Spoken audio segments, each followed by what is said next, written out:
Hey, what is going on, guys? My name is Slcmof. I'm back again with another video, and in this one we're going to be talking about the Arkham VR game, which was recently announced at the PlayStation E3 2016 conference. And what is this game? People have been asking, what the hell is this? When I saw, Mark Hamill Joker start talking, I was getting so excited, spazzing out on Twitter, and immediately after I was not doing so. Why is this? What is this game?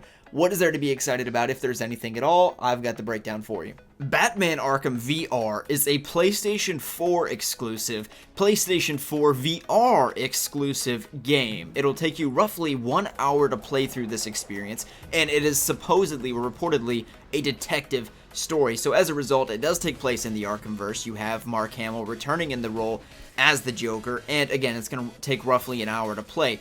The catch of this is the VR glasses or headset, whatever you want to call it, costs roughly $400. So if you do not intend to get additional use outside of this game, then it's probably not advisable that you pick this up, seeing that, again, the game is only going to take an hour. It's a condensed story. There's no free roam as far as we are aware. So it's kind of a detective linear plot, and it may be a fun thing if you already intend on buying PlayStation VR, but certainly not something that is going to make you go out and get it just to play the game.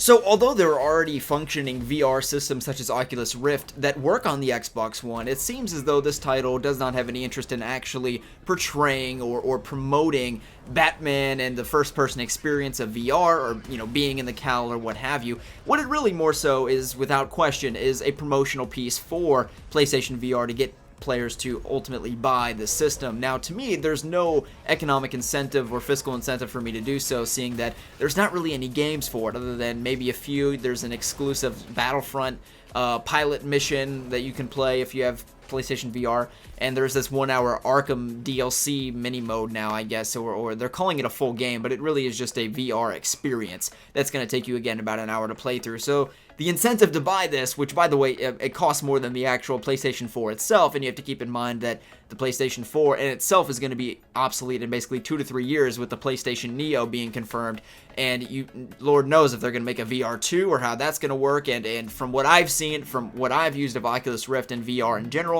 it's quite gimmicky. It's not that great, my personal opinion.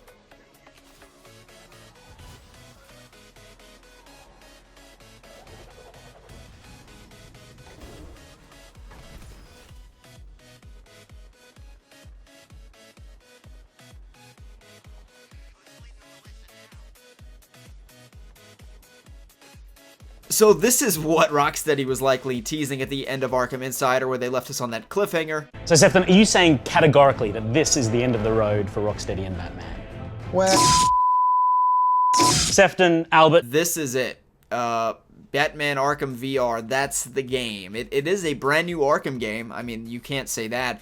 And apparently you get to, kind of look through the Batcave and be in Wayne Manor. It's an interesting idea. I've said this before. I think it's an interesting idea. It may be something where I go down to, I actually have like a little gaming center in my city where you can go and they've got the VR and everything there. I might play it for an hour, pay $15 or whatever, but again, I'm not going to buy the PlayStation VR for $400 just to play this game. It sounds interesting, it sounds cool, but not something that I'm interested in buying. But that is my personal opinion once again, and you can certainly have your own. And again, don't be deceived. This game is not made to make an awesome first-person Batman experience. This game exists solely for the purpose of promoting PlayStation VR. If that were not the case, then they would put it on PC for the Oculus Rift and all the other VR systems to be taken use of that are actually better than the PlayStation VR in terms of graphics and functionality.